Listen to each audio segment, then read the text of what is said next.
Buti kaya mong mag-alaga ng 4 na bata at pag-aasikaso dito sa bahay niyo. Kapag nanay na talaga, magagawa na ang lahat kahit imposible na para sa iba. Sa bagay nga. Pero dapat kasi kumukuha na kayo ng kasambay eh. Kaya niyo naman eh. Ang hirap na kasing magtiwala sa panahon ngayon eh. Totoo naman yan. Pero syempre, yung kukunin yung mag-asawa, yung kilala niyo na ang pagkatao. Sasabihin ko din kay Alex, kailan nga pala ang kasal niyo ni Lara? Totoo ba na sa West lang kayo magpapakasal? Sa 1 buwan na. At sa West nga lang talaga. Dahil yun ang napagkasunduan namin. Kayo lang ni Kuya Alex ang imbitado at ilang kaibigan. Hindi ako makapaniwala na simpleng kasal lang ang hiningi sa'yo ni Lara. Kung ako lang talaga masusunod, gusto kong ibigay sa kanya ang pangarap na kasal ng kahit na sinong babae. Pero sabi niya, hindi naman daw yun ang pangarap niya eh. Paano kasi probinsyana ang mapapangasawa mo, hindi sosyal? Gusto lang niya kasi maging practical din. Saan ninyo balak magpakasal? Sa probinsya nila. Nandun kasi ang lola niya eh. Bakit doon pa? Ang layo sa kanila eh. Hindi ako makakapunta. Ate naman, ikaw na nga lang ang pamilya ko na malapit eh. Hindi ka pa dadalo? Alam mo naman na 4 ang anak ko at busy din ang asawa ko sa trabaho niya. Bibigyan ko na lang kayo ng regalo. Iba pa rin kasi kapag nandun kayo. Gustuhin ko man, alam mong mahirap. Di sige, ikaw ang bahala.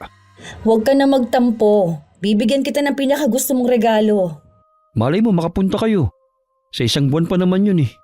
Ayokong mangako, baka magtampo ka pa eh. Siya nga pala, kailan ang sakay mo sa barko? Pagkatapos pa ng kasal namin ni Lara. Ang swerte ng girlfriend mo, no? Biruin mo, probinsyanang nakabingwit ng seaman. Ate, kahit naman probinsyana si Lara, nakatapos naman yun eh. Nakapagtrabaho din naman sa Maynila. Hindi halata sa kanya na laking probinsya siya eh. Kapag kinasal na kayo, saan kayo titira o siya? Doon muna siya sa kanila habang nag-a-apply siya ng trabaho. Kasama naman niya ang lola niya ron eh. O sige, congrats sa inyo ni Lara sa nalalapit ninyong kasal ha. Salamat ate. Ang pagiging maldita ay hindi lang basta pagiging mataray o masungit. Isa itong ugali na maaaring makasakit ang damdamin at unti-unting makasira ng relasyon sa pamilya at kaibigan. Ang mga salitang pabigla-bigla at may halong lait ay nagiiwan ng sugat na hindi agad naghihilom. Tandaan, ang kabutihan at paggalang ang tunay na sukatan ng pagkatao. Magandang araw sa inyo, Miss Gwen, at sa lahat ng mga masugid ninyong taga-subaybay sa araw na ito. Magdadalawang taon na po ako nakikinig sa inyong channel. Gaya ng iba, hindi rin kumpleto ang araw ko kung walang bagong kwento ako napapakinggan. Tawagin niyo na lamang po ako sa pangalang Lara. 30 years old na po at kasalukuyang buntis. Tubong kapis po ako at nakatira na ngayon sa Laguna. Sa barko na po nagtatrabaho ang asawa ko nung magkakilala kami. Ang ibabahagi ko po sa inyo ay tungkol sa hipag ko. Kung paano nabago ang ugali nito dahil sa kababalaghang naganap noon. Sayang naman, hindi makakapunta ang ate mo. Mahihirapan kasi siyang bumiyahe. Lalo na 4 ang anak nila. Hindi naman pwede ang bayaw ko kasi may trabaho. Akala ko kasi makakapunta siya dahil nasa Laguna lang naman siya. Hindi na nga makakapunta ang 2 mo pang kapatid dahil parehong nasa ibang bansa. Nagbigay naman ng regalo sa atin si Ate Mabel. Ikaw lang tuloy ang walang kapamilya na dadalo sa kasal natin. Ayos lang naman. Nandiyan naman ang lola mo eh. Para ko na rin siyang lola. Sa bagay, noon pa man parang apo na ang turing niya sa'yo. Tuwang-tuwa nga siya dahil magpapakasal na tayo. Siya nga pala. Tuloy ba ang paghahanap mo ng trabaho? Oo naman, bakit mo na itanong? Naiisip ko kasi na bakit ka pa magtatrabaho? Kaya naman kitang buhayin. Alam mo naman na may lola ako na kailangan ko ring suportahan. Magkano lang naman ba ang gasto sa lola mo? Ako nang bahala sa inyo. Sigurado ka ba? Oo naman. Dito ko na lang sa bahay. Alam mo kasi, mainipin akong tao. Maghahanap pa rin siguro ako kahit yung ekstrang pagkakakitaan kahit dito lang sa bahay. Kung wala kang mahanap, ayos lang yun. Iniisip ko nga na sana bago ulit ako makalis baka buo na tayo. Yun nga din ang sabi ni Lola Liway. Pareho talaga kami mag-isip ng lola mo, no? Pansin ko nga rin. Nasaan nga pala ang lola mo? May pinuntahan lang siya. Mamaya nandito na rin yun. Nagugutom ka ba? Ipagluluto kita? Magpapahinga na lang muna siguro ako. Napagod ako sa biyahe. Mukha kang ang inaantok. Sige na, matulog ka na muna sa kwarto. Gisingin mo na lang ako kapag dumating na ang lola mo, ha? Hindi ko na talaga kayang labanan ng antok ko, eh. Ulila na kami pareho sa magulang ni Dominic.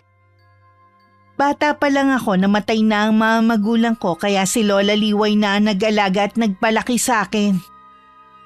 Si Dominic naman nasa kolehiyo siya nung sabay na mamatay ang mga magulang sa isang aksidente.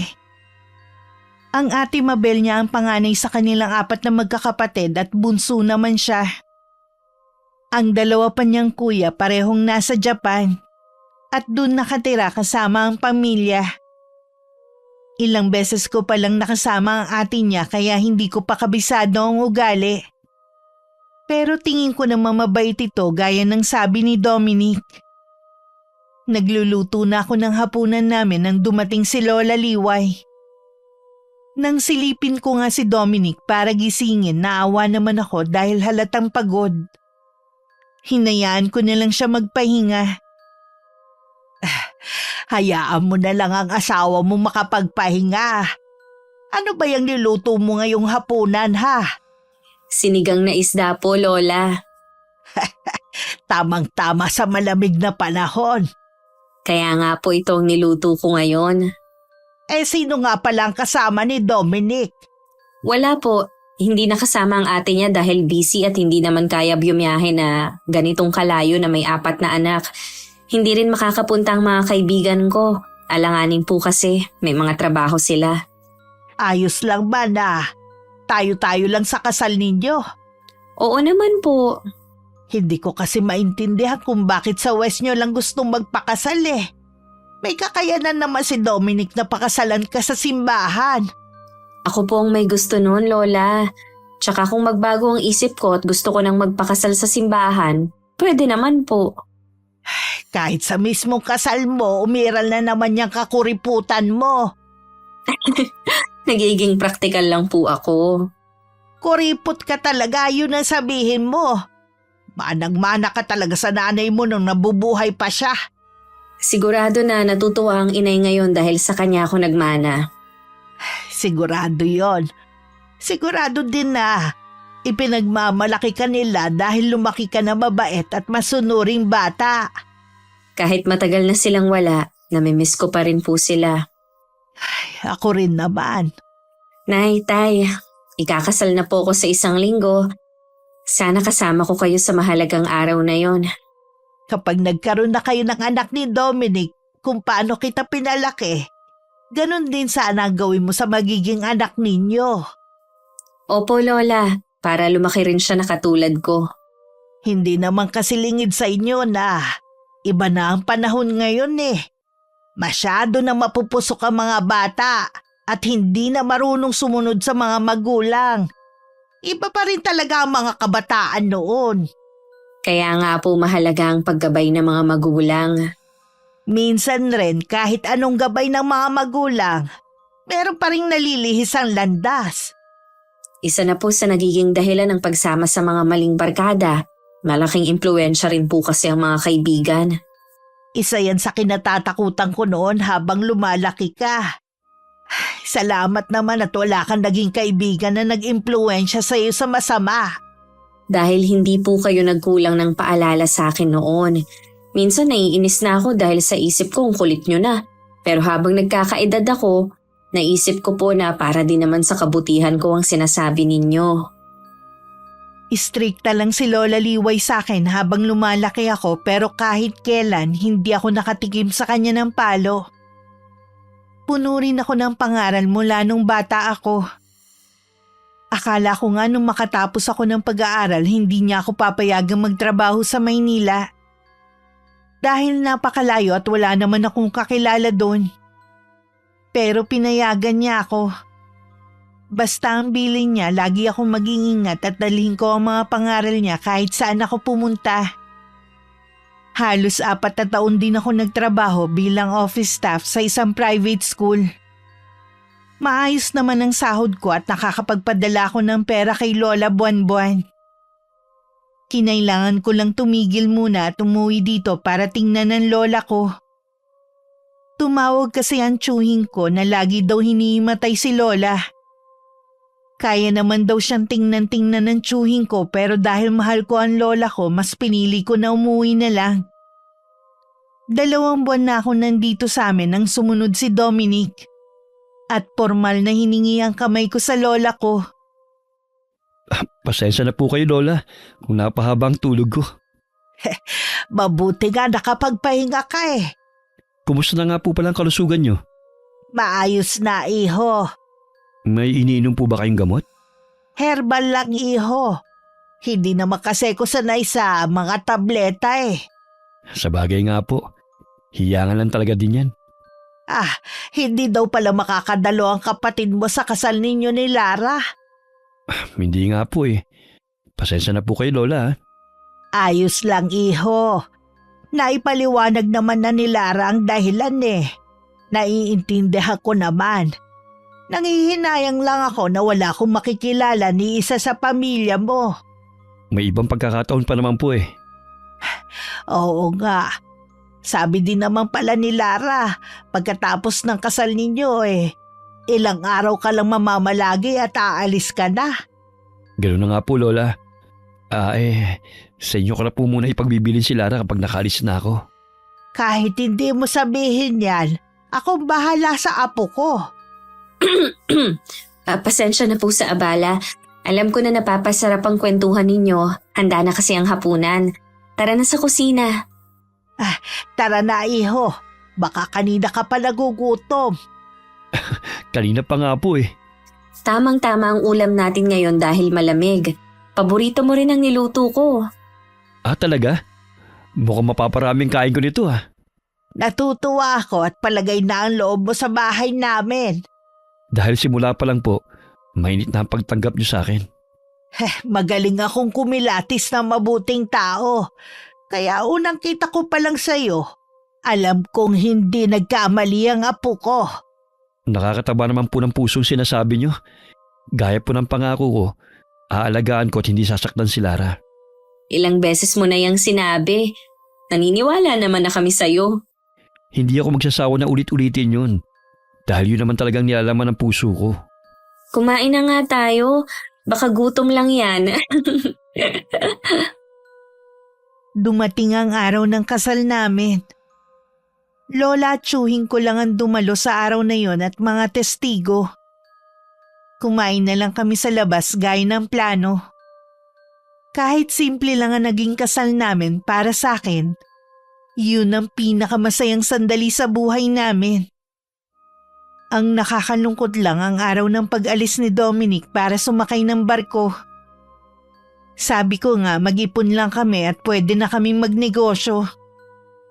Mahirap kasi yung may asawa ka pero malayo naman. Nangako naman siya na laging tatawag sa akin. Ang bilis talaga ng panahon. 1 buwan na akong may asawa. Hindi naman ako naninibago na wala si Dominic. Dahil kahit nung magkasintahan pa lang kami noon, lagi na siyang wala sa tabi ko. Iniisip mo na naman ba ang asawa mo? Hindi po maiwasan, Lola. Mahirap talaga na malayo sa asawa. Lalo na bagong kasal lang kayo. Naranasan ko yan noon sa lolo mo na laging nadedestino sa ibang lugar.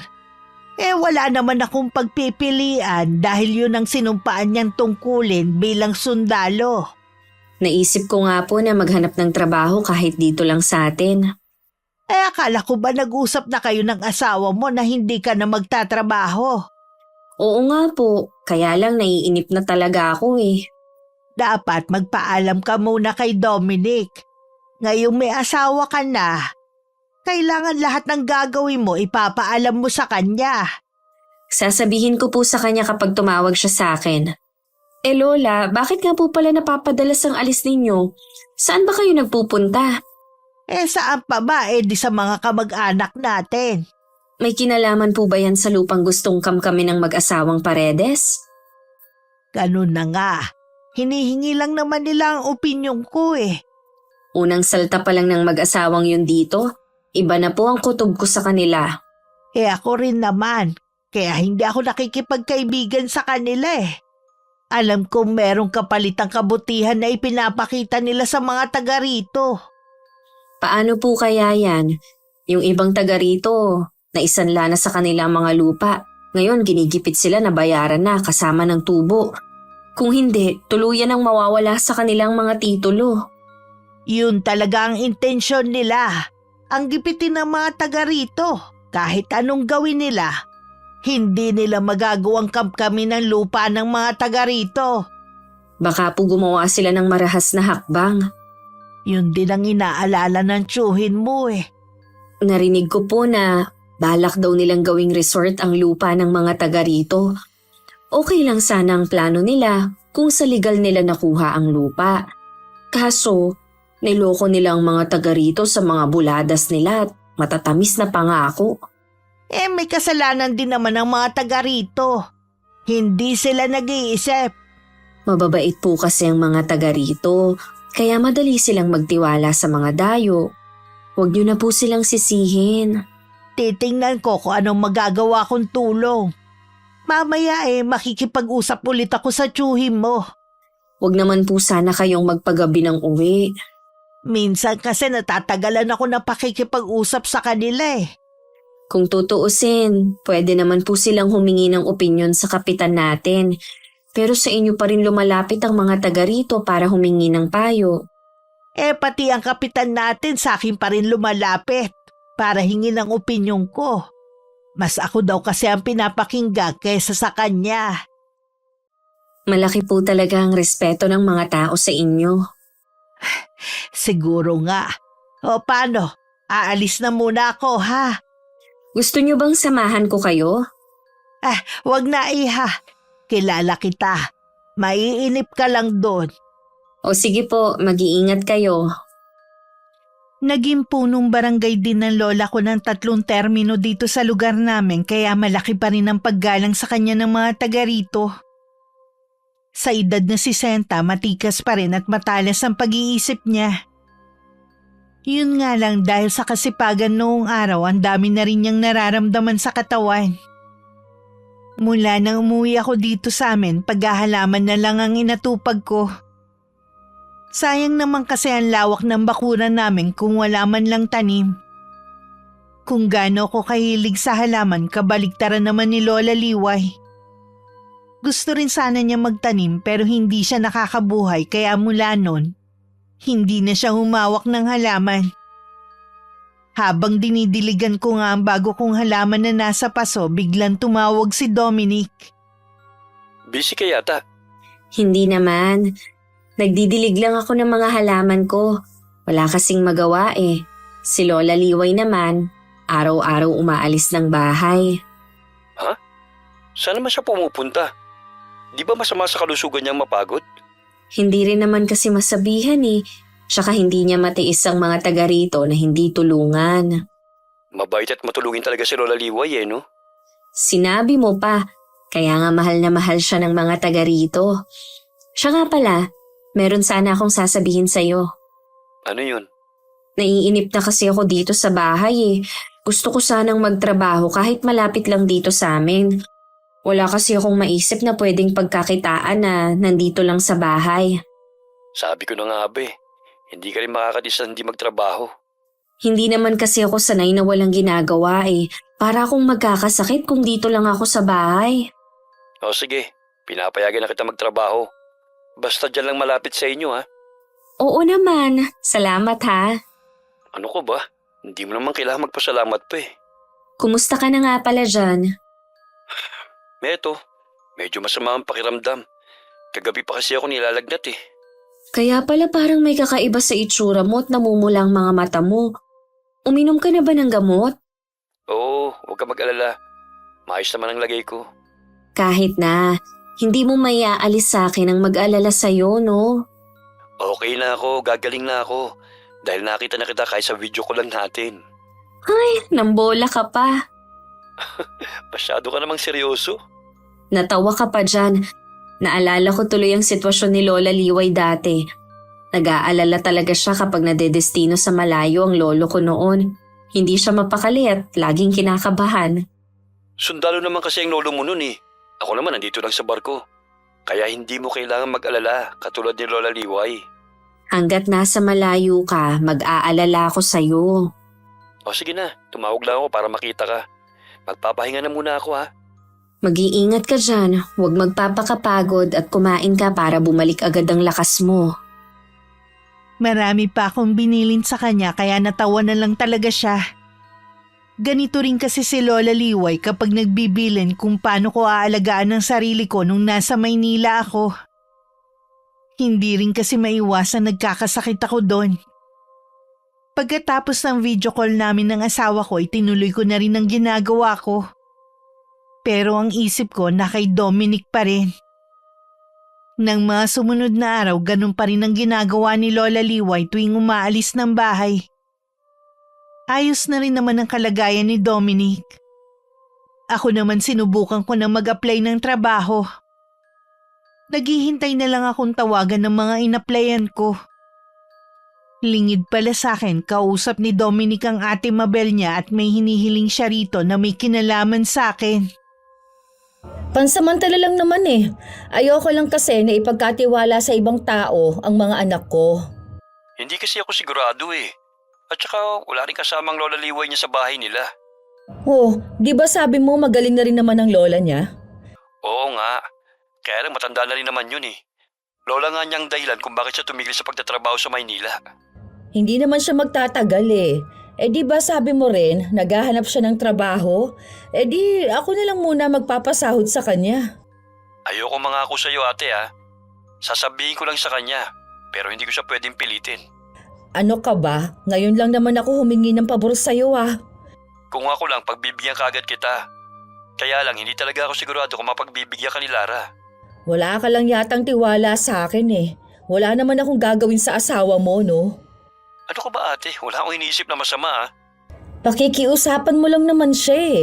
Pamilya na natin siya kaya dapat lang na makisama siya. O sige, makikiusap ako sa kanya. Basta bigyan mo siya ng pera kahit paano ha. Oo na, kilala mo naman ako na galante eh. Ikaw kasi. Noon ko pa sinasabi na maghanap na kayo ng kasambahay niyo. Si Alex kasi ang ayaw. Eh ilang beses ko na rin sinabi sa kanya pero ang dami ring dahilan. Hindi ko nga alam kung nagkukuripot lang o wala lang talaga siyang tiwala sa ibang tao. Ilang araw o linggo ba na kailangan niyo ng mga kasama?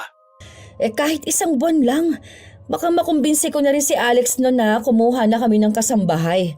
Huwag kang mag-alala sa asawa mo, sagot ko lahat. Tatawagan ko agad siya pagkatapos natin mag-usap. Ngayon pa lang, nagpapasalamat na ako sa'yo. Eh para akong nabunutan ng tinik sa dibdib. Huwag ka muna magpasalamat sa akin. Wala pa nga eh. Basta balitaan mo agad ako ha. Oo, huwag ka mag-alala ate. Sasabihan ka agad kita.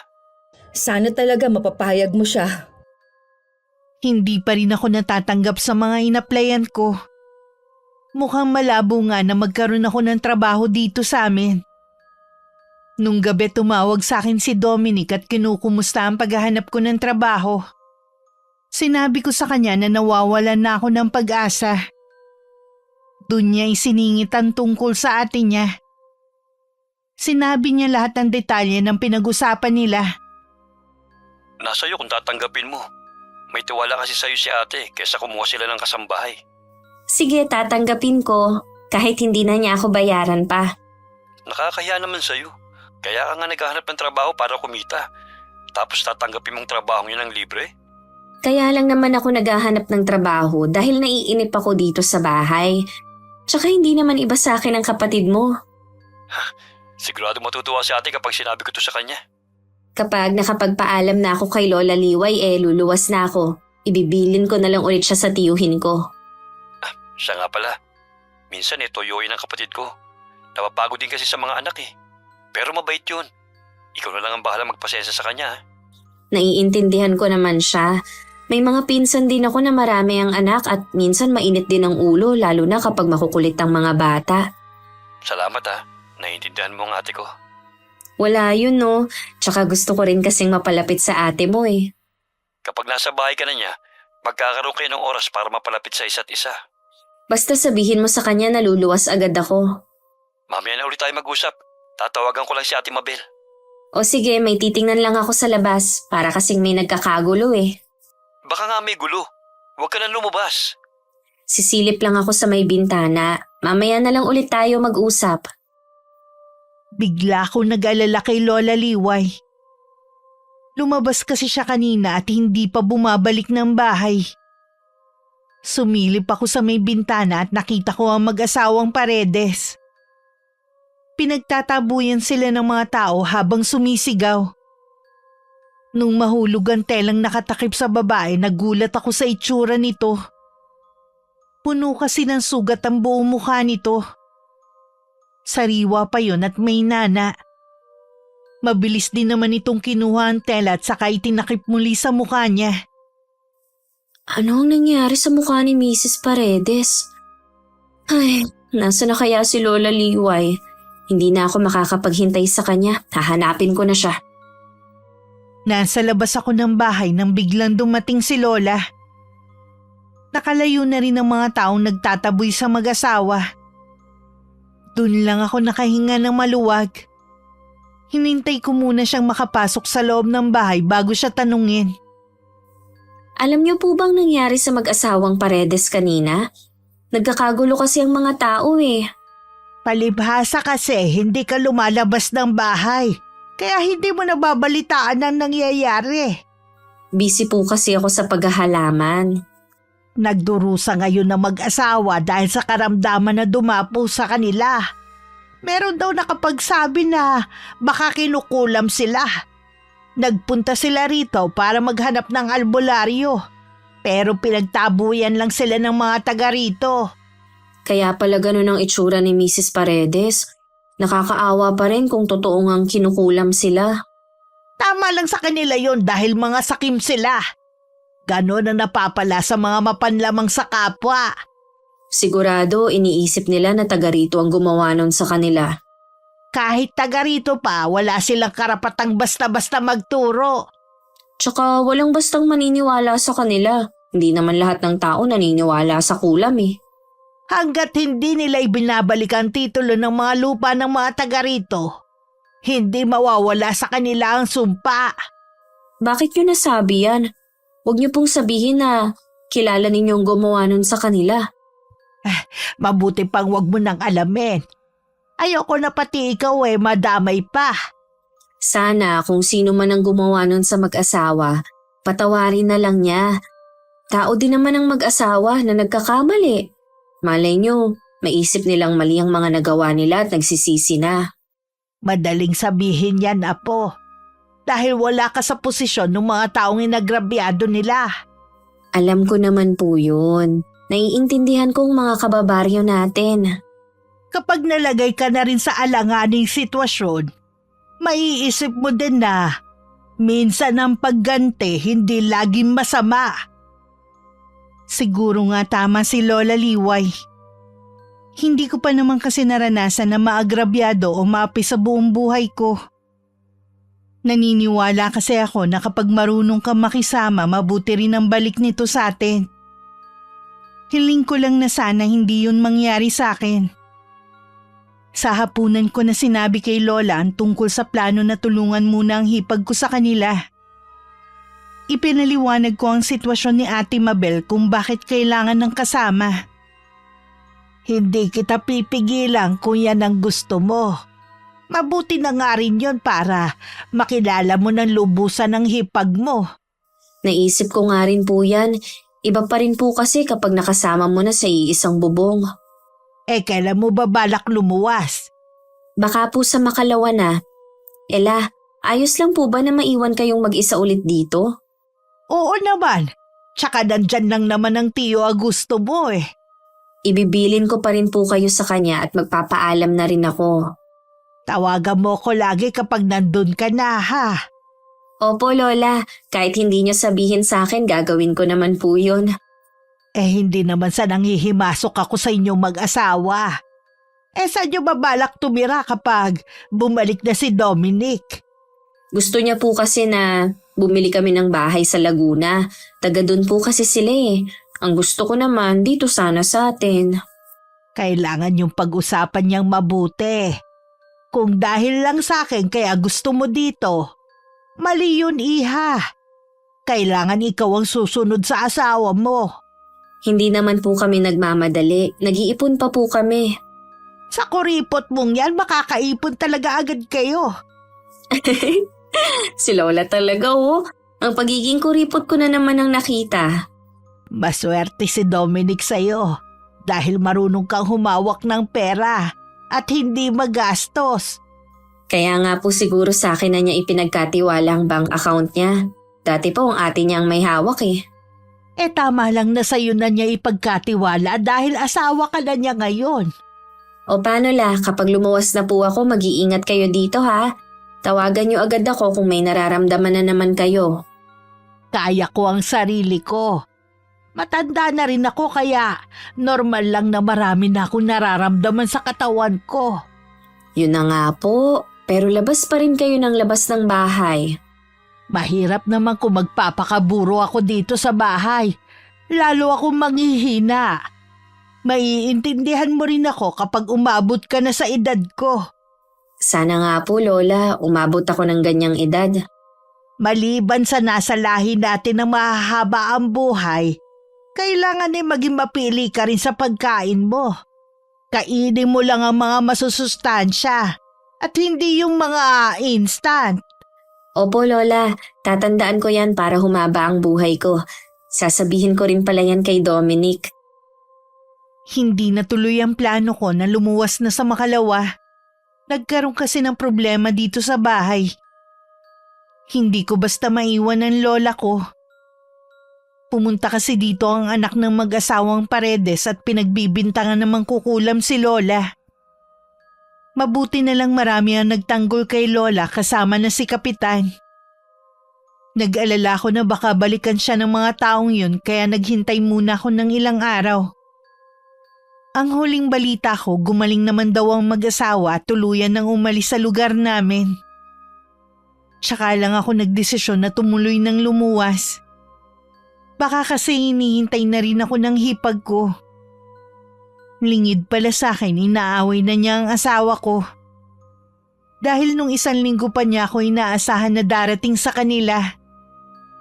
Nagpaliwanag naman si Dominic pero hindi niya mapahupa ang galit ng kapatid niya.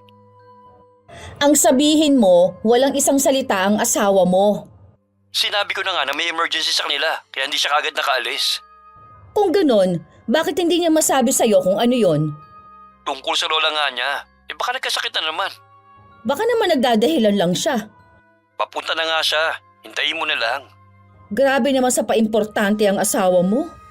Ate, humihingi ka lang ng pabor sa asawa ko. Kaya wala kang karapatan na magsalita ng hindi maganda sa kanya. O bakit? Babayaran ko naman siya. Ayaw nga niya magpabayad eh. Kunwari pa siya. Tatanggapin rin naman niyang bayad ko sa huli. Pakipot lang yun sa umpisa. Kung ganyan ka ate, mabuti pa pauwi mo na lang siya. Sige, bahala ka. Para naman tayong hindi magkapatid eh. Ngayon lang naman ako lumapit sa inyong mag-asawa. Ang dami mo pa kasing sinasabi, papunta na nga yung tao. Alam mo namang malayo ang Kapis eh.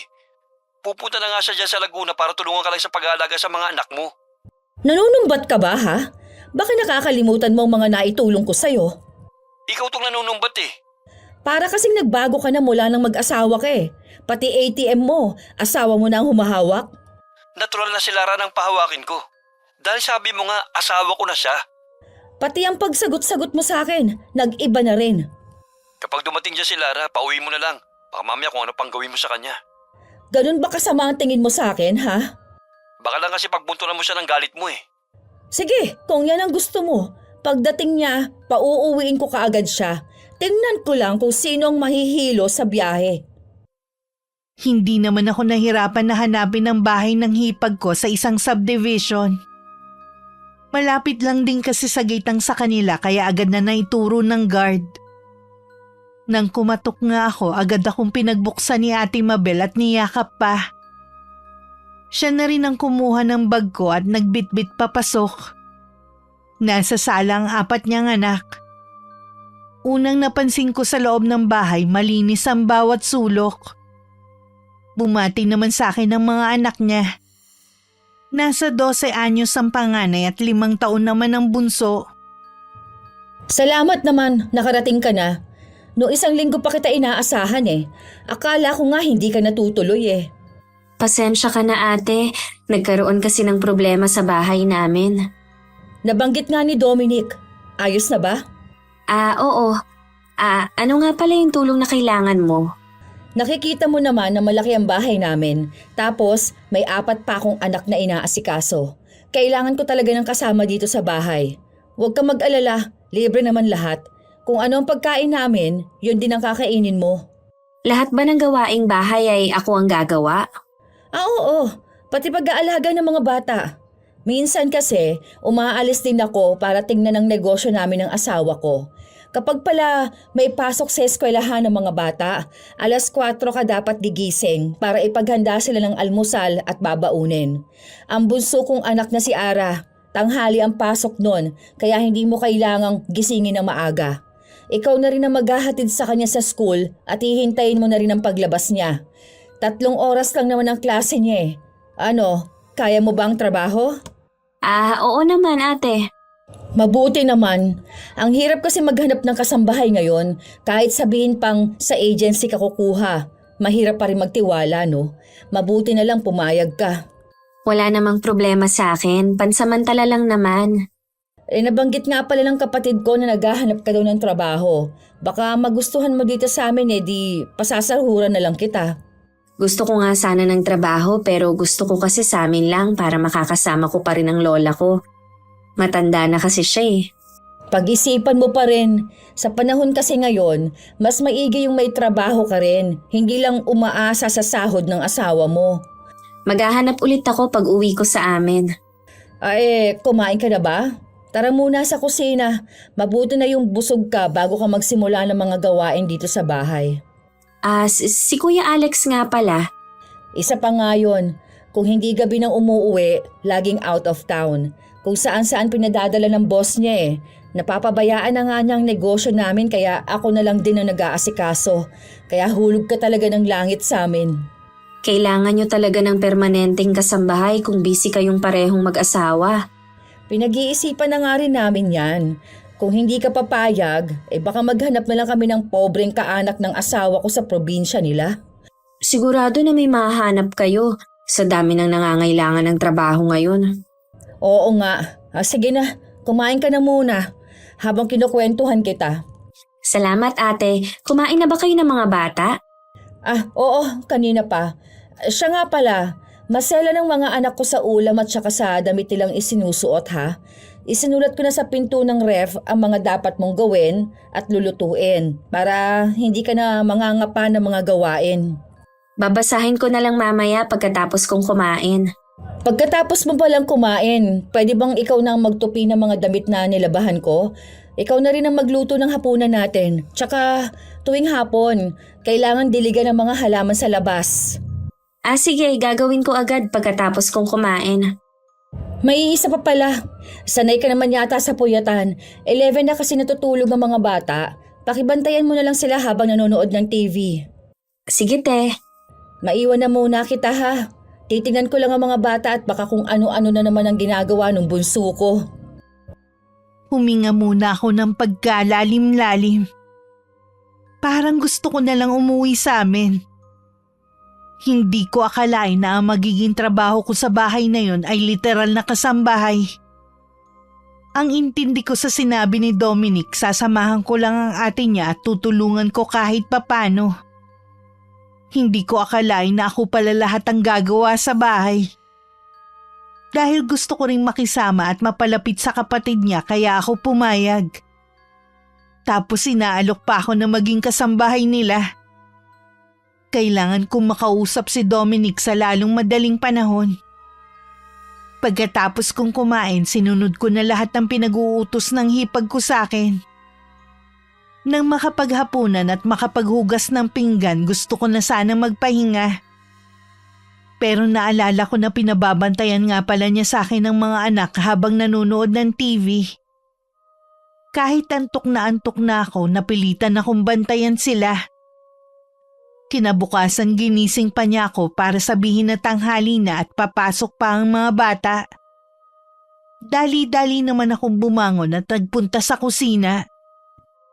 Ano ba yan, Lara? Unang araw mo palang palpak ka na kaagad. Pasensya ka na ate, napuyat kasi ako kagabi. Pagod din ako sa biyahe. Unang dating mo pa lang, sinabi ko na sa'yo mga gagawin mo, di ba? Oo nga, huwag kang mag-alala, hindi na mauulit. Dapat lang. Puring-puri ka pa naman ng asawa mo tapos palpak naman pala. Tutulungan na nga kita. Baka mamaya maliit pang mga anak ko eh. Napakabagal mo palang kumilos. Medyo hilo pa kasi ako eh. Pakigising na ang 3 bata para makapag-almusal na. Habang kumakain sila mamaya, ihanda mo na ang baon nila ha. Sige ate. Ang kupad naman ito. Ginising ko na ang mga bata maliban sa bunso na mamaya pa ang pasok. Bumalik ulit ako sa kusina para ihanda naman ang baon ng mga to. Nang makaalis ang 3, akala ko aalukin ako mag-almusal ng hipag ko. Pero inutusan niya ako na iligpit muna ang higaan ng mga anak niya. Mamaya ka na kumain. Paliguan mo muna si Ara. Ate, baka naman pwedeng pakapihin mo muna ako. Kumakalam na rin kasi ang sikmura ko eh. Paano tanghali ka na kasing gumising? Ayan tuloy, aligaga ka. Kumain ka na nga dito. Ako nang bahalang magpaligo kay Ara. Baka mahimatay ka pa dyan eh. Salamat. Sa susunod, ayoko nang maulit na tatanghaliin ka ng gising ha. Oo ate, hindi na talaga. Dapat lang na malinaw sa'yo ang mga patakaran ko sa bahay na to. Ang hipag ko na rin na nagbihis sa anak niya dahil nagliligpit pa ako ng pinagkainan namin. Binilisan ko na lang ang kilos ko baka kasi mapagalitan na naman ako. Tapos na ako sa ginagawa ko nang utusan na niya akong ihatid ang bata sa daycare na pinapasukan nito. Sa labas lang ako naghihintay kasama ng ibang nandun. Sinamantala ko yon para makapagpahinga at makaidlip kahit sandali. Saktong 11:11 naman nang lumabas si Ara. Ako na nagdala ng gamit niya. Pag-uwi namin, kulang na lang lumubog ako sa kinatatayuan ko nang sabihin ng bata sa ina na natulog lang daw ako sa waiting area. Alam mo, pinapakita mo lang talaga na tamad ka. Pasensya na, hindi ko na kasi napigilan ang antok ko kanina eh. Kaya kita pinapunta dito para tulungan ako, hindi para matulog. Sorry ate. Ayan lang bang sasabihin mo, ha? Sa totoo lang kasi, kahit laking mahirap ako, hindi ako sanay na mangamuhan sa ibang bahay. Ayaw din ng lola ko na mamasukan ako na kasambahay noon. Kaya nga iginapang niya ang pag-aaral ko. Akala ko kasi ang mga taga-probinsya na gaya mo sanay na sa mga gawaing bahay. Sanay ako sa mga gawaing bahay, pero hindi ako sanay sa kung paano mo ako tratuhin. Pasensya ka na Lara. Pagod lang siguro ako kaya ako ganito eh. Kung gusto mo pala ng mauutusan, sana kumuha ka na lang ng totoong kasambahay. Sana hindi mo nakakalimutan na maghipag tayo. Kukuha naman talaga kami ng asawa ko. Pasensya na talaga Lara ha. Huwag kang mag-alala. Iibahin ko na ang trato ko sa'yo. O sige, kalimutan na natin ang nangyari. Sana naman huwag mo nang ipaalam kay Dominic. Hindi mo naman siguro gusto na mag-away kaming dalawa, di ba? No sige, hindi ko sasabihin sa kanya. Salamat Lara ha. Ang mabuti pa ha. Magpahinga ka na muna sa kwarto mo. Bumawi ka ng pahinga. Ako na lang ang bahala sa tanghalian natin. Sumunod naman ako kay Ate Mabel. Hindi naman ako inaantok ng mga oras na yun. Gusto ko lang ipahinga ang pagod kong katawan. Tinawag lang ako ng hipag ko nang kakain na kami ng tanghalian. Ako na rin ang nagligpit ng pinagkainan namin. At kung ano ang sinabi niya nung unang dating ko ang tanging ginawa ko. Dumating na rin ang asawa niya. At kung makautos sa akin para talaga nila akong alila sa bahay na yon. Sinigawan pa niya ako dahil hindi niya gusto ang pagkakatimpla ko ng kape niya. Pagpasensyaan mo na si Alex ha. Pagod lang yun sa trabaho. Okay lang ate. Sa makalawa naman aalis na naman yun kaya wala siya dito sa bahay. Huwag mo sanang mamasamain ang tanong ko ah. Ni minsan ba wala pa kayong naging kasambahay dito? Mula nung magsama kami, Hindi pa kami kumukuha ng kasama dito sa bahay. Dati naman kasi hindi ganun kabisi si Alex kaya magkatulong kami dito. Ngayon kasi busy na siya at kahit ako busy din. Ah, ganun ba? Huwag ka mag-alala, gawin mo na lang ang mga gawain dito. Babayaran naman kita eh. Kahit hindi na. Kaya lang naman akong pumayag dahil nakikisama ako at gusto ko rin na mapalapit sa inyo. Pamilya naman ang turing namin sa'yo mula nang pakasalan ka ni Dominic. Nagbigay pa nga kami ng regalo, di ba? Salamat sa regalo. Sayang nga lang hindi kayo nakapunta. Nakita mo naman ang babata pa ng mga anak ko. Ang hirap bumiyahe na 4 ang bitbit. Kasama pa mga bagahe namin. Naiintindihan naman namin ni Dominic ang sitwasyon nyo. May mga ikinuwento ba sa iyong kapatid ko tungkol sa akin? Konti lang ang naikwento niya sa akin. Nung naging kami kasi, focus lang kami sa relasyon namin. Nung namatay kasi ang mga magulang namin, ako na ang nagsuporta sa kanya hanggang makatapos siya ng kolehiyo. Kaya matanda na rin ako nung mag-asawa eh. Nabanggit nga niya ang bagay na yan. Kaya malaki ang utang na loob ng kapatid ko sa akin. Alam ko naman na sinuklian niyo ng asawa ko. Nabanggit nga niya na yung ilang taon na sahod niya napupunta sa'yo at siya rin nagdagbigay ng negosyo sa inyong mag-asawa. Akala ko ba konti lang ang naikwento sa'yo ng kapatid ko? Konti nga lang, ang hindi lang niya nabanggit, yung relasyon niyo bilang magkapatid. Masyado na yung personal kung babanggitin pa niya sa'yo. Alam ko naman yun. Siya nga pala, aalis kami mamaya. Ikaw na muna ang bahala sa mga bata ha. Sige ate, wag kang mag-alala. Mababait naman sila kapag kami lang ang naiiwan. Nang makaalis ang mag-asawa, pinakain ko na ng hapunan ng magkakapatid. At saka hinayaan na munang manood ng TV habang nagliligpit ako ng pinagkainan. Sakto namang tumawag si Dominic sa akin. Habang kausap ko siya, patingin-tingin ako sa sala. May kakulitan kasi si Ara. Kaya kailangan nakatutok lagi ang mga mata sa kanya. Nasa si Ate Mabel tsaka si Bayaw? Umalis sila kanina. Hindi ko alam kung saan sila pupunta. Hindi ka ba naiinip dyan? May inip ba ako sa dami ng ginagawa ko? Anong ibig mo sabihin? Wala lang. Lahat ba ng trabaho dyan ikaw ang gumagawa? Yun naman ang inaasahan ninyo, di ba? Hindi kasi malinaw sa akin ang ibig mong sabihin. Ang sabi lang sa akin ni ate, gusto lang niyang may makasama sa pag-aalaga ng mga bata. Hayaan mo na, 1 buwan lang naman ako dito eh. Kung hindi mo na kaya, pwede ka namang umuwi na sa lola mo. Hayaan mo na. Gusto ko rin kasi na makisama. Huwag mo na rin pagsabihan ng kapatid mo ha. Ayos lang naman ako. Kapag may problema ka, huwag ka magdadalawang isip na magsabi sa akin ha. Oo naman. Para kasing naiiyak ka na eh. Hindi ah. Hindi ako sanay na makita ka na malungkot eh. Namimiss ko na rin kasi ang lola ko. Mamaya nga tatawagan ko siya. Kaunting panahon na lang naman makakauwi ka na. Makakasama mo na rin siya ulit. Oo nga, mabilis lang naman ang mga araw eh. May itatanong nga pala ako sa'yo. Ano yun? Talaga bang wala pang nagiging kasambahay ang kapatid mo? Wala pa. Dahil ayaw nga nila na may ibang kasama. Bakit mo na itanong? Ah, wala naman. Teka lang ha, wala kasi sa sala si Are, hahanapin ko muna. O sige. May kakulitan pa naman ang batang yan kahit babae. Tinapos ko na ang video call namin ni Dominic. Nakita ko sa labas ng bahay si Ara at pinaglalaruan ng isang pusa. Agad ko siyang sinaway at baka makalmot siya. Pinapasok ko na siya sa loob at sinabihan manood muna ng TV. Sumunod naman siya. Bumalik ako sa may kusina at si Lola Liway naman ang tinawagan ko. Salamat naman tumawag ka na. Nung isang araw ko pa hinihintay ang tawag mo eh. Pasensya na la, ang dami ko kasing ginagawa eh. Umuwi ka na dito, Apo. May nangyari po ba sa inyo? Wala, Iha.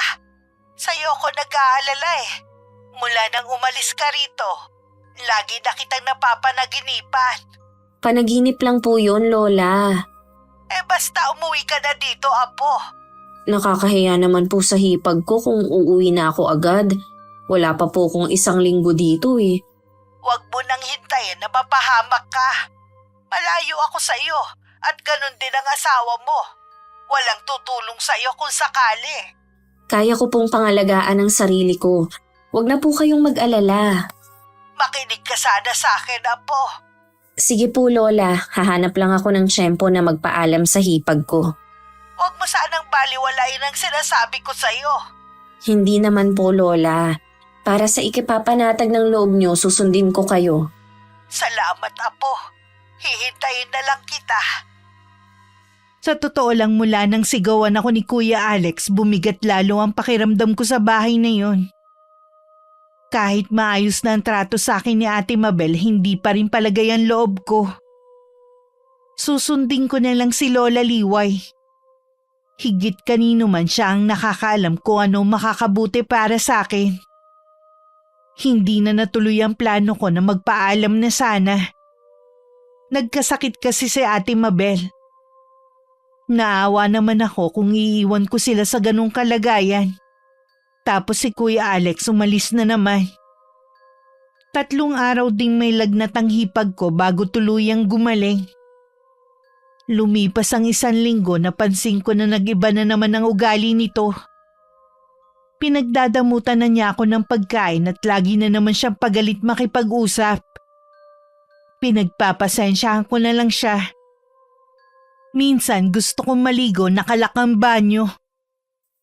Mamaya ka na maligo. Gawin mo muna yung pinagagawa ko sa'yo sa labas. Ate, madilim na sa labas. Hindi ko na rin yun magagawa. Bakit ba kasi ang kupad-kupad mo kumilos, ha? Ang gaan-gaan lang naman ng trabaho mo dito. Wala ka yatang ginawa kundi ang lumamon. Mula nang dumating ka, lumakas ang konsumo sa pagkain eh. Pati tubig, tumaas din. Ang tagal mo kasi maligo. Ate, baka nakakalimutan mo. Hindi naman ako kasambahay dito para tratuhin mo ng ganyan. Kaya nga, di ba? Babayaran kita bago ka umalis dito. Kahit bayaran mo ko, hindi pa rin tama ang pagtrato niyo sa akin. Ikaw ha? Pasalamat ka nga, tinanggap kita bilang asawa ng kapatid ko. Sa dami ng nakarelasyon niya, hindi ko alam bakit siya nagkagusto sa'yo. Kaya pala ganyan ka sa akin. Napilitan ka lang na tanggapin ako. Oo, kaya tama lang na makisama ka sa amin. Hindi pa ba sapat ang pakikisama ko sa inyo? Hinayaan mo nga lang na sigaw-sigawan ako ng asawa mo eh. Para yun lang nag-iinarte ka na. Kaya ba nagsumbong ka kay Dominic ha?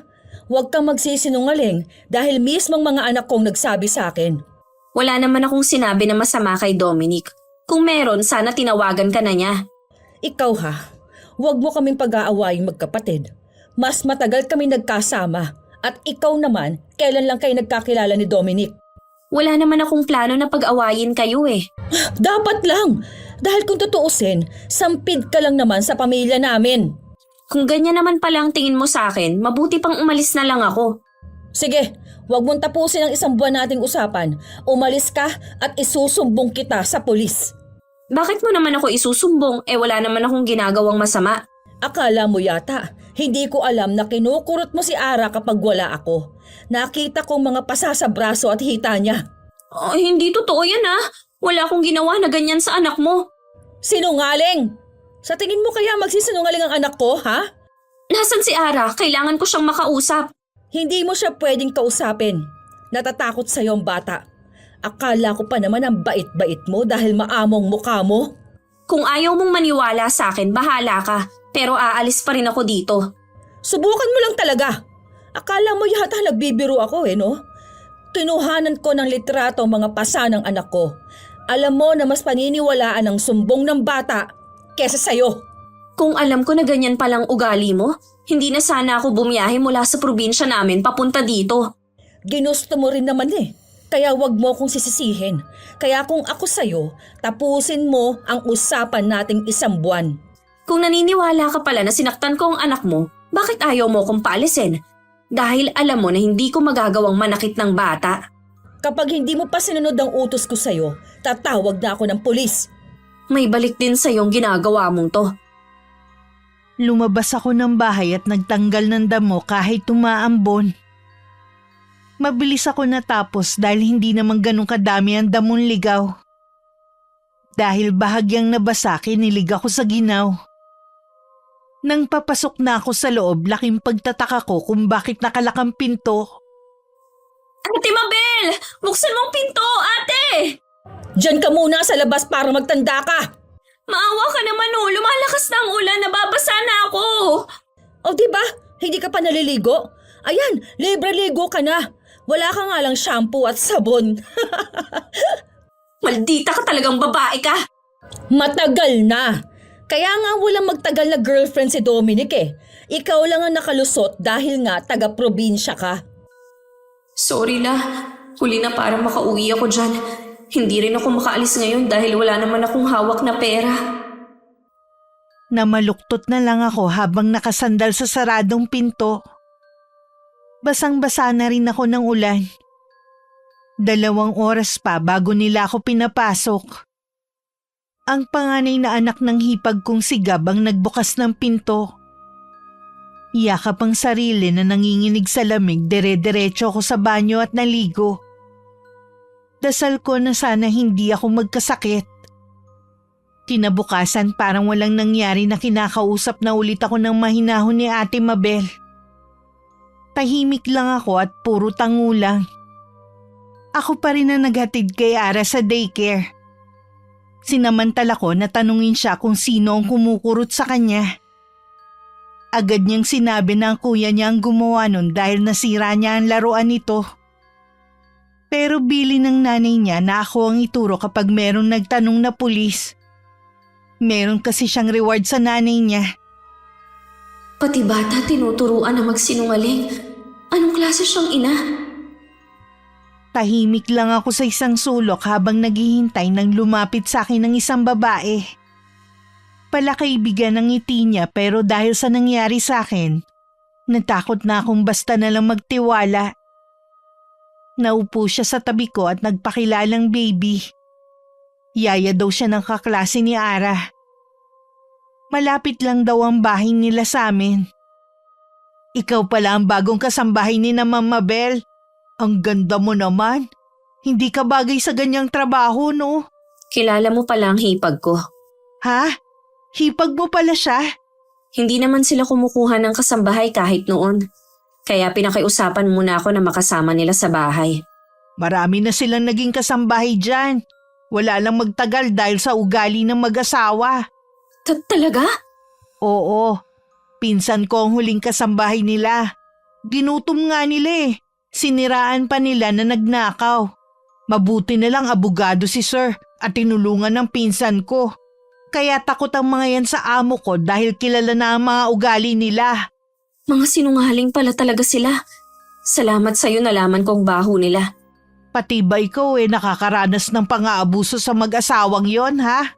Oo, pero aalis na rin ako sa bahay na yan. Bilisan mo lang. Baka gawang ka pa nila ng kwento na magpapasama sa'yo. Hindi na nila yun magagawa ngayon. Salamat sa mga ibinigay mong impormasyon. Hinintay ko na lang maghilom ang sugat ni Ara. Inayos ko na rin ang mga gamit ko sa pag-alis sa bahay na yon. Tinawagan ko rin si Dominic at sinabi lahat ng mga ginawa ng kapatid niya. Kahit anong pigil ko, napaiyak pa rin ako habang magka-video call kami. Wala na akong pakialam kung naririnig man ng mga pamangkin niya ang pagsusumbong ko sa kanya.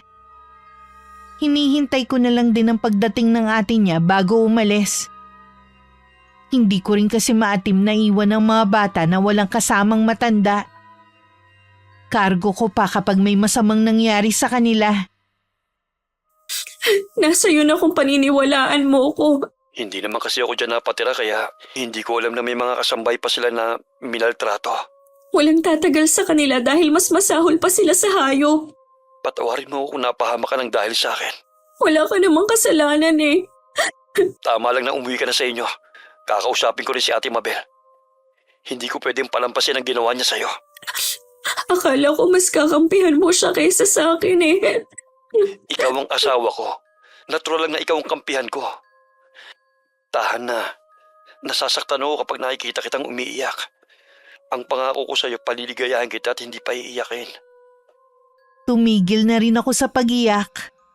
Maya-maya lang dumating na rin ang hipag ko pagkatapos ng pag-uusap namin ni Dominic. Napatingin siya sa bag ko sa lapag bago nagtatanong ang mga mata na tumingin sa akin. Ano ang ibig sabihin nito? Hinihintay lang kita para personal na magpaalam. Baka nakakalimutan mo. Baka gusto mong madagdagan ng mga kaso mo. Ano ang ibig mong sabihin?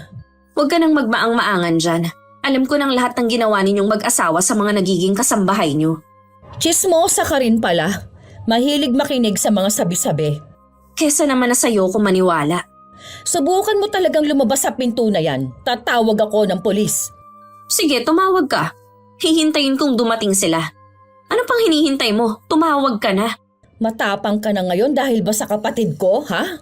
Alam na rin pala ni Dominic ang mga ginawa mo. Eh ano ngayon?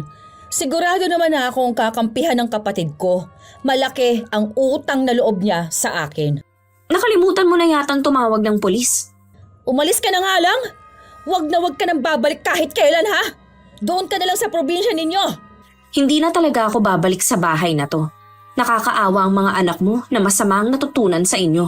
Ang dami mo pang sinasabi, umalis ka na bago pa magbagong isip ko at tatawag na talaga ako ng polis.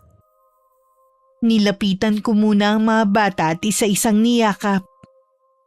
Gumanti naman sila ng yakap sa akin habang umiiyak. Nagbilin pa ako na magpakabait sila. Puro tango naman ang sinagot nila. Nang kumalas ako at kinuha ang bag ko para umalis, narinig ko pa ang iyakan nila. Alam ko na sa sandaling panahon na pamahal na ako sa kanila. Narinig ko pang sinigawan sila ng kanilang ina. Habang pinagagalitan sila ng hipag ko, bigla naman tumawag ang asawa ko. Dominic, mabuti naman tumawag ka. Alam mo bang umalis na si Lara dito? Paano mo nagawa yun sa asawa ko, ate? Hindi ko alam kung anong mga kasinungalingang sinabi niya sa'yo. Nakausap ko na rin ang mga kapatid natin. Kaya pala ayaw na nilang umuwi dyan dahil sa'yo. Kahit sila naniniwala sa sumbong ni Lara. Dahil ganun ka daw mula pa noon. Wala akong pakialam sa dalawang yon. Mabuti nga na hindi na sila umuwi dito. Hindi ko naman sila maaasahan eh. Nagmagandang loob na nga ang asawa ko na samahan ka eh. Tapos ganun pang gagawin mo sa kanya? Kung hindi mo pala gusto na nandyan siya, sana pinauwi mo na lang. Wala nga sabi akong ginawa sa kanya. Siya nga itong sinaktan ng anak ko eh. Baka naman gumaganti ka sa asawa ko dahil sa kanya ko binigay ang ATM ko. At sa kanya na ako nagpapadala, hindi na sa'yo. Oo, inaamin ko na sumama ang loob ko. Binaliwala mong pagtulong ko sa'yo noon. Dahil sa kanya, kinalimutan mo na ako bilang kapatid. Hindi totoo yan. Mula na magtrabaho ko ng 23 pa lang ako. Ikaw nang nakinabang sa pera ko. Ni minsan wala kang narinig sa akin na reklamo. Ngayong may asawa na ako. Tama lang na kami naman ang makinabang sa kita ko. Pero, Dominic… Sorry ate. Pero kailangan ko munang putulin ang komunikasyon ko sa'yo. Hanggat hindi mo naisip ang ginawa mong pagkakamali. Dominic? Buisit! Kasalanan mo to, Lara. Tumuloy muna ako ng araw na yun sa bahay ng kaibigan ko bago ko umuwi sa amin. Pagdating, hindi ko na napigilang umiyak kay Lola Liway at sinumbong ang mga nangyari sa akin sa bahay ng hipag ko. Buong buhay ko nun lang ako trinato ng ganon. Naisip ko kahit anong ganda ng pakikisama kapag masama ang isang tao, hindi ka itatrato ng tama. Sa pagsusumbong ko kay Lola, hindi ko alam na ginising ko ulit ang lihim ng kanyang pagkatao. Hindi ko alam na ang pagtatanong niya ng ilang impormasyon tungkol sa hipag ko gagamitin niya para maisagawa ang kulam. Bakit hindi mo puntahan ang mga pinsan mo? Tinatamad po ako, Lola. Naaalala mo na naman ba ang ginawa sa'yo ng maldita mong hipag? Minsan po naiisip ko. Wala bang naikukwento sa'yo ang asawa mo tungkol sa kapatid niya? Pinutol na rin po niya ang komunikasyon sa atin niya pagkatapos ng ginawa niya sa akin. Lalo akong pinahanga ni Dominic dahil sa ginawa niya. Hindi ka nagkamali sa pagpili ng lalaking mamahalin, Apo. Akala ko nga po kakampi siya sa kapatid niya gaya ng iba. Pero sa akin siya pumanig. Mas lalo mong mahalin na talagaan ng asawa mo. Handa niya talikuran ng pamilya alang-alang sa'yo. Opo, Lola. Kaya iniingatan ko ang bawat padala niya.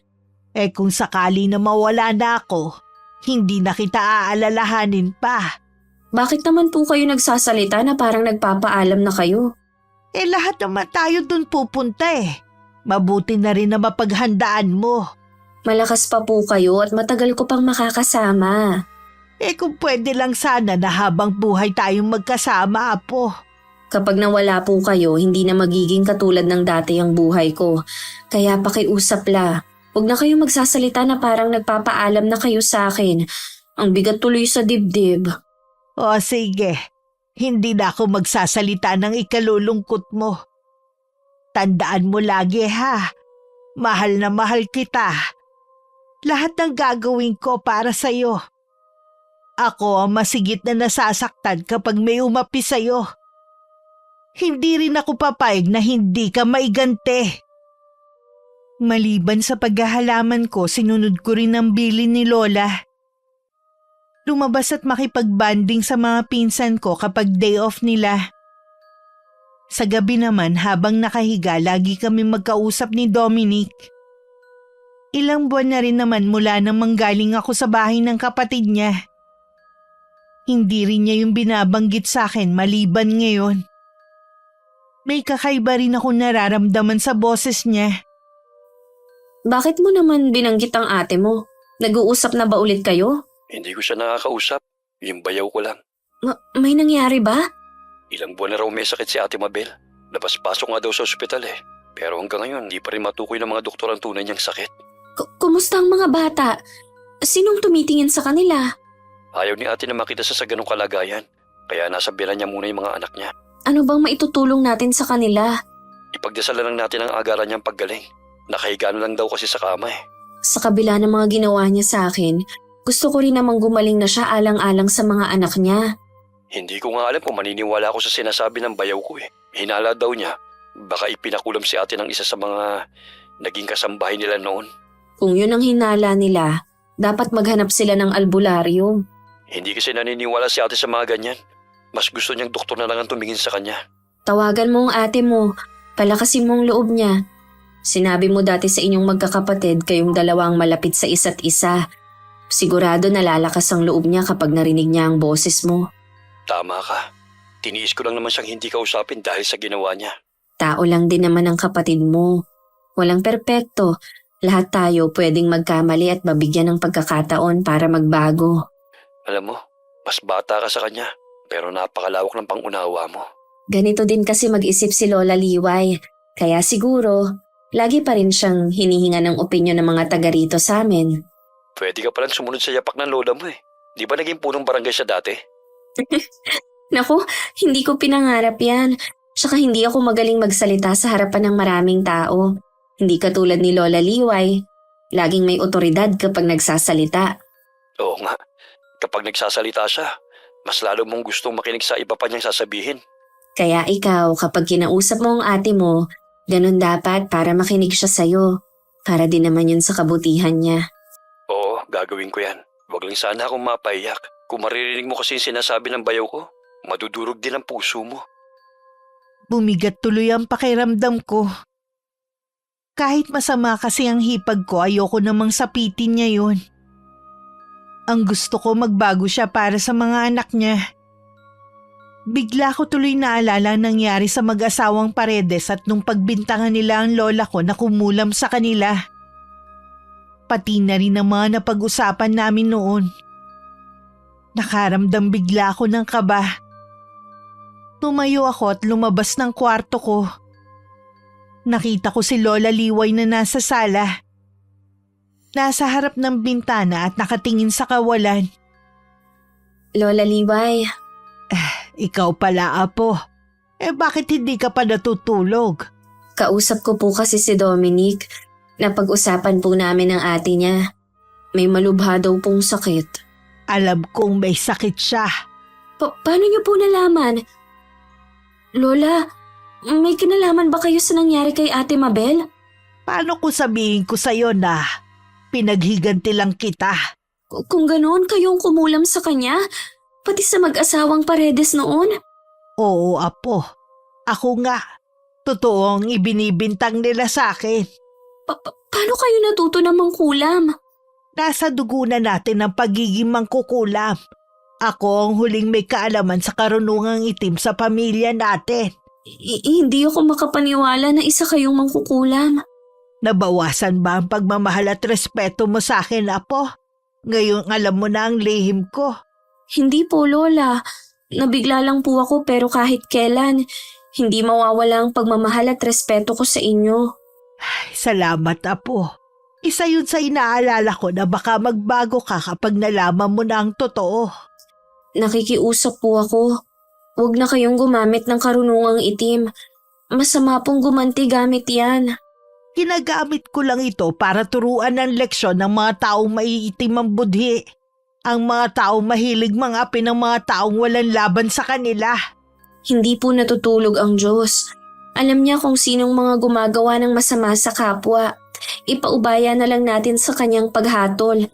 Tao lang din kayo para parusahan ang mga taong yun. Patawarin mo ko, Apo. Hindi ko na magagawang bawiin ang sumpang ibinigay ko. Mangako kayo na hindi nyo na ulit gagawin yan. Huling beses ko na yung gagawin. Wala na rin naman akong lakas para magsagawa ng orasyon. Ramdam ko ang bigat na dinadala ni Lola Liway. Alam kong binabagabag na rin siya ng konsensya niya. Natatakot din ako sa kapalit ng mga nagawa niyang kasalanan. Ilang araw na rin siyang laging nakatingin sa kawalan. Alam kong nag-iisip din siya. Hinayaan ko na lang muna siya mapag-isa. Kinausap ko rin ang tiyuhin ko sa nangyayari kay Lola. Sinabi ko rin na alam ko na ang sikreto nila. Hindi na rin kami masyadong nakakapag-usap ni Dominic. Maliban sa abala siya sa trabaho, alam kong inaalala din niya ang kapatid na may sakit. Ayoko na munang makihati sa atensyon na para sa kanyang ate. Pumayag ka na sa gustong mangyari ng asawa mo. Wala namang mawawala kung susubukan. Kung napapagod na kayo magpadala ng pera sa akin pampagamot, naiintindihan ko naman. Hindi issue ang pera dito. Gusto lang naming lahat na gumaling ka na. Ayaw mo na bang makita ang mga anak mo? Gusto. Miss na miss ko na nga sila eh. Nakikiusap ako sa'yo. Pumayag ka nang dalhin ni Kuya Alex sa albularyo. Paano kung totoong kinukulam ako? Mapapagaling kaya niya ako? Oo naman. Basta magtiwala ka lang. Maniwala ka na gagaling ka. Siguro karma na ito sa akin. Ang dami ko kasing inaping tao. Kasama na ang asawa mo. Pinatawad ka na ni Lara. Pinagdarasal din niya na gumaling ka na kagad. Talaga ba? Oo. Sana matanggap mo na siya na ang asawa ko. Tanggap ko na siya. Napakaswerte mo sa pagkakaroon ng mabait na asawang tulad niya. Alam mo bang sa maikling panahon, napamahal na siya sa mga anak ko. Nung umalis siya, wala silang bukang bibig kundi ang tita Lara. Kung sakaling hindi ko malampasan ang nangyayari sa akin, bahala na kayo sa mga anak ko. Malalampasan mo ang pagsubok na ito sa'yo. Gusto ka pa namin makasama. Payag na ako sa gusto ni Alex. Alang-alang sa mga anak ko at sa inyo ni Lara. Gusto kong humingi ng personal na kapatawaran sa kanya. Mabuti naman pumayag ka na. Lakasan mo lang ang loob mo. Isipin mo kaming mga nagmamahal sa'yo. Salamat sa pagpapalakas ng loob ko. Wala yon. Patawarin mo rin sana ako kung nakapagbitiw ko ng masasakit na salita. Sabi ng asawa mo, dinamdam mo daw yun ang gusto. Inaamin ko na nasaktan ako, pero naisip ko na napuno ka na rin sa akin, kaya ka nakapagsalita ng ganun. Malapit na ulit akong bumaba ng barko. Gusto ko kapag nagkita tayo, masigla ka na ulit tulad ng dati. Sisikapin ko, nawala na rin ang bigat sa dibdib ko dahil sa wakas, nagkaayos na tayo. Alam mo namang hindi kita kayang tiisin eh. Nagpapalamig lang ako noon. Hindi ko naman nakalain na may sakit ka. Sana noon pa kita kinausap. Sinabihan ko talaga si Alex na huwag sabihin sa'yo, pero hindi niya ako sinunod. Tama lang naman ang ginawa niya eh. Hinihingal ka na.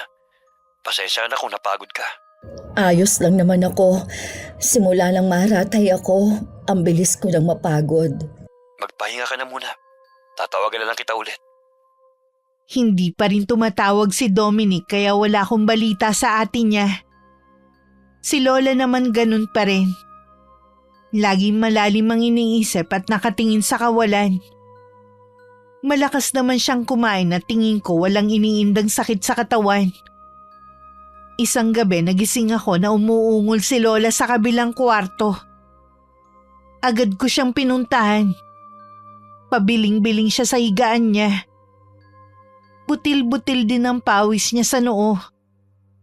Tinatawag ko ang pangalan niya pero hindi siya magising. Marahan kong niyugyug ang balikat niya. Lola! Gumising po kayo! Lola! Lara, Kanina ko pa po kayo ginigising. Nananaginip po kayo. hindi yun basta panaginip lang, iha. Totoo ang pakikipaglaban ko sa isang albularyo. Pilit niyang pinapasok ang isipan ko. Hindi siya magtatagumpay na malaman ang pagkakakilanlan ko. Sino po kaya ang albularyo na yun? Mahusay siya. Pero mas malakas pa rin ang kapangyarihan ko. Hindi po kaya nakahanap na ng albularyo ang hipag ko? Posible. At gusto ng albularyo na yun na ibalik sa akin ang sumpa. Baka naman po may masamang mangyari sa inyo, Lola. Huwag mo kong alalahanin. Kaya ko ang sarili ko. Hindi niyo maaalis sa akin ang mag-alala. Bakit hindi niyo nalang alisin ang karamdaman niya? Ang tanging makakapagpagaling sa kanya ay ang taus-puso niyang pagsisisi sa mga nagawa.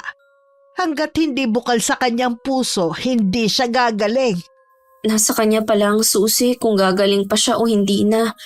Hindi naman po natin hawak ang puso't isipan niya. Sadyang siguro may mga tao na ayaw magbago. Hindi na rin naman ako makakatulog nito eh. Mabuti pang bumangon na ako. Masyado pa pong maaga para lumabas kayo ng silid niyo. Ikaw na lang ang bumalik sa pagtulog. Hindi na rin naman po ako makakatulog. Sasamahan ko na lang po kayo. Ikaw ang bahala. Magpapainit na lang po ko ng tubig sa termos. Sige, iha. Nakakaramdam din kasi ako ng ginaw eh. Isuot niyo muna ang balabal ninyo. Bigla nga pong lumamig ngayon. Nararamdaman ko na nagsasagawa pa rin ang orasyon ng albularyo. Sana po gumaling na si Ate Mabel para pare-pareho na tayong matahimik. Makalipas ang 1 linggo, bumalik na ulit ang dating sigla ni Lola Liway. Hindi na rin niya binanggit pa ang tungkol sa albularyo. Hinihintay ko rin ang tawag ni Dominic. Puro lang kasi message ang natatanggap ko sa kanya.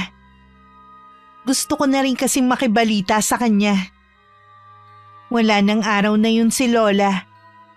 Nagpasama siya sa tsuhing ko na itago ang mga ginagamit niya sa pangkukulam. Kasalukuyan ako nasa labas ng bahay nang biglang may tricycle na huminto sa tapat ng bakuran namin. Pagbaba ng sakay nun, ganun na lang ang gulat ko. Dahil ang bumaba walang iba kundi si Ate Mabel.